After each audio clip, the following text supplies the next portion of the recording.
मालिक तू हमदम बस दिल यही पुकारे। मौला मेरी तौबा, मौला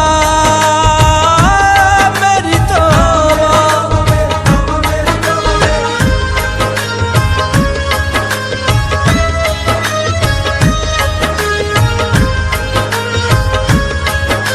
अस्सलाम वालेकुम, मैं तुम हौस इरफान अहमद पलाक अस आज मौजूद हाँ पलाक के मुकाम पर परला मुड़ा मुहार पर ये दरबार है। तो ये अस सारे लताफ ने थोड़ा टाइम दिता, इन्होंने शुक्रिया अदा करने।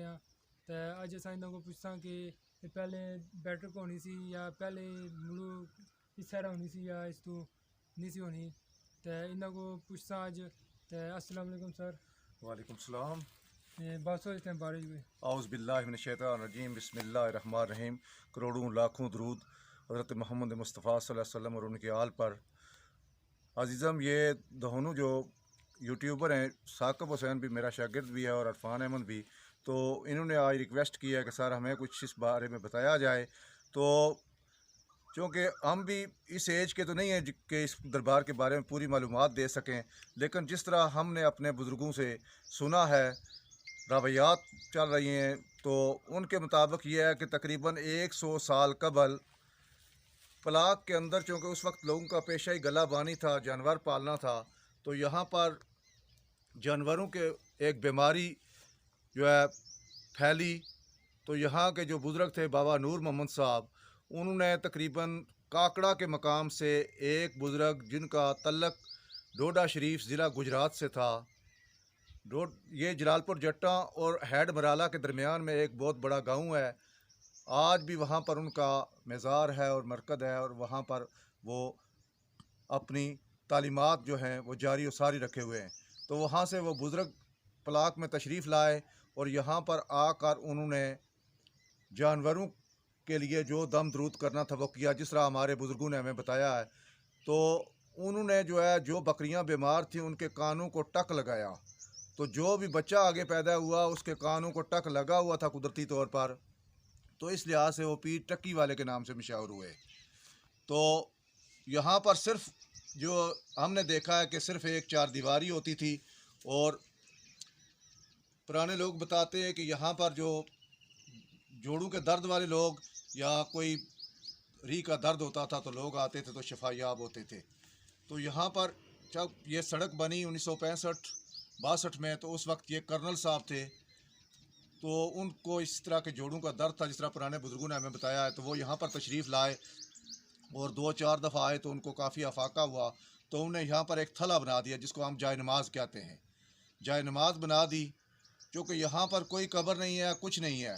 ये सिर्फ उन बुज़ुर्गों ने यहाँ पर कुछ दिन जब पलाक में रहे तो यहाँ पर चिल्ला कशी की थी, क्योंकि ये वीरान जगह थी, तनहा जगह थी। तो अल्लाह के जो नेक और परहेज़गार बंदे होते हैं वो ऐसी जगहों का इंतखाब करते हैं और वहाँ पर जाते हैं और अल्लाह के साथ लो लगाते हैं। तो ये भी इसी तरह का मंज़र था। तो उसके बाद ये हाजी गुलबार साहब मरहूम हमारे बड़े भाई थे, अल्लाह पाक उनको जन्नतुल फिरदौस में जगह अता फरमाए। तो फिर उसके बाद चूँकि उन्हीं के घर जब वो पीर साहब आते थे तो ठहरते थे, तो उन्होंने यहाँ पर बाकायदा इसको एक दरबार की शक्ल दी, ताकि तो यहाँ पर अब भी लोग जो हैं दूर नज़दीक से आते हैं। तो ये पीर मोहम्मद साहब के दादा जान थे जो जिनका यहाँ पर उस वक्त आए थे। तो अब उनका कोई ना कोई खलीफा जो है या कोई ना कोई हर साल तकरीबन यहाँ पर आता है। तो ये काकड़ा, पोठा बैंसी, कलियाल बैंसी, जट्टी डेरी में उन पीर साहब के हज़ारों मुरीद हैं जो उनके साथ इत्काद रखते हैं, और डोडा शरीफ में वो अक्सर जाते हैं। यहाँ पर भी चूँकि हमारे कुछ जाने वाले दोस्त मिले हैं, तो उन्होंने कहा जी कि हम चूँकि वहाँ पर पीर मुरीदी है हमारी, तो हम हर साल जाते हैं।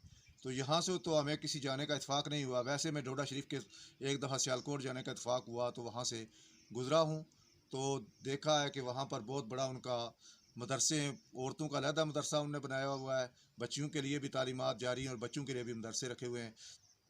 तो पीर मोहम्मद साहब भी दुनिया को पर्दा फरमा गए, और उनका जवान बेटा था वो भी अल्लाह को प्यारा हो गया है। तो अब उनके जो ख़ानदान में से मेरे ख्याल में के मुताबिक या मालूमात के मुताबिक नहीं है कोई आदमी, तो उनकी बेटियां हैं जिन्होंने दरबार का निज़ाम और जो खलीफे हैं उनके उन्होंने दरबार का निज़ाम चलाया हुआ है। तो यहाँ तक जो हमारी मालूमात थी सीना दर सीना तो यही थी। तो मैं आपको इस शेयर करता हूँ आगे अल्लाह हमारा हामी और नासर है। तो अल्लाह दुआ है कि अल्लाह पाक ऐसे लोगों की तालीमात जो हैं हमें जारी और सारी रखने की तौफीक अता फरमाए। क्योंकि हम लोग चूँकि इस बात के तो कायल नहीं हैं, लेकिन फिर भी अल्लाह हर चीज़ में है। तो अल्लाह की ज़ात जो है वो मुसब्बिबुल असबाब है। जब किसी की कोई बीमारी दूर होती है तो अल्लाह ताला कोई सबब पैदा करता है और वो असबाब ही जो हैं उस बीमारी को रफ़ा करने में मदद करते हैं। तो यही चीज़ जहाँ तक मेरी मालूमात थी। वस्सलाम।